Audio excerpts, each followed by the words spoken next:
And the Evangelical Catholic here to wish you a Merry Christmas and a Happy New Year.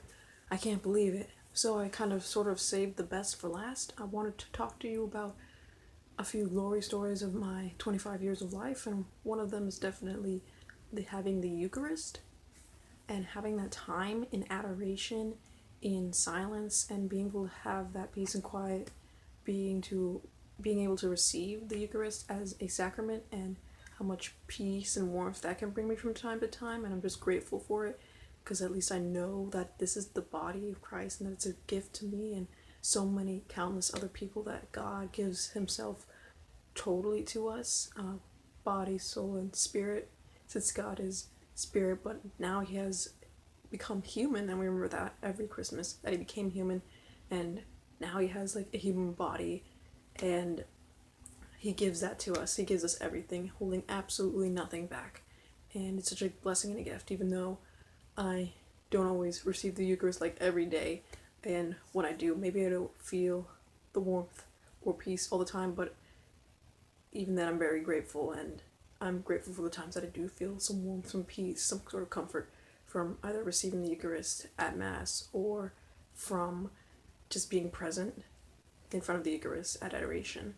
And that's, in summary, and brief as possible, my glory story about the Eucharist. Second, I like to talk about angels and car trouble again.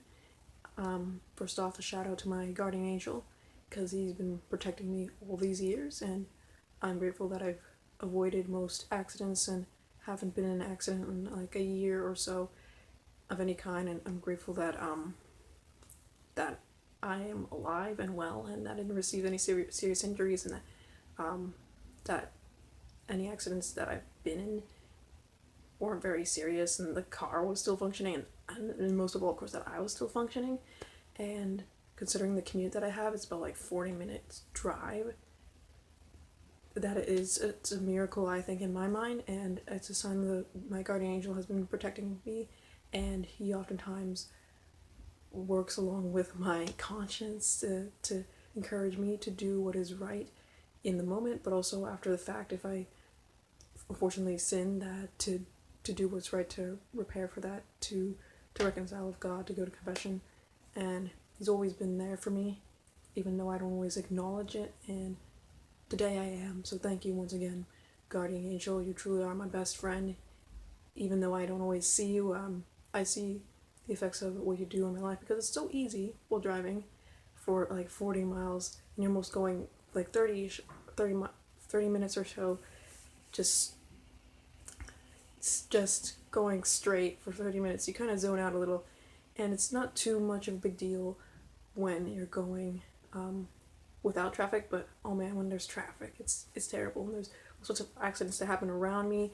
All of a sudden, these changes in traffic, and people going nuts, trying to get home as fast as possible, wherever it is they're going, as fast as possible, to think that I've been alert enough, and that guardian angel has been protecting me for sure. That's one thing. Of course, I've been putting in the effort to be diligent and aware, and as I drive. But I trust that my guardian angel has a big part to play in me making it home safe, and to work safe and on time and such. So I'm very grateful for that.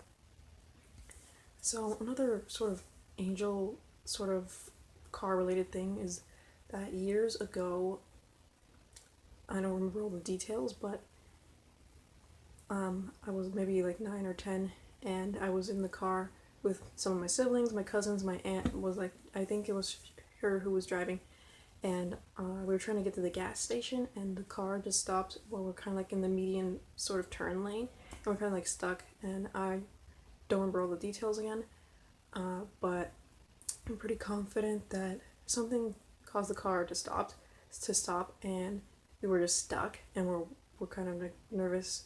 And I was young, so I didn't know what to do except like just sit there and wait for like instruction. I was like, are we just gonna sit here forever? And there were a lot of people just driving by, and it was night, and it was getting rather dark, and the streetlights were going on, and we're just kind of like stuck here. I was like, what are we gonna do? Is anything gonna happen? And it's kind of strange how,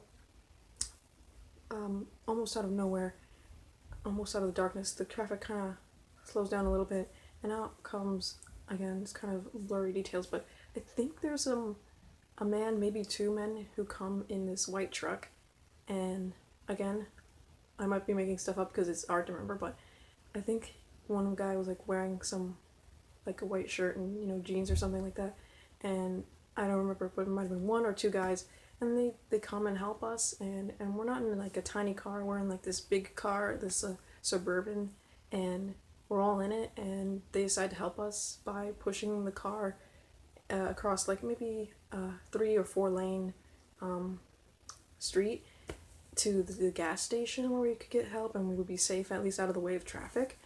And it was just so strange because this one guy or two guys somehow managed to push this big car that has been stalled or ran out of fuel or whatever happened, and managed to get it to the gas station and get us to safety, basically.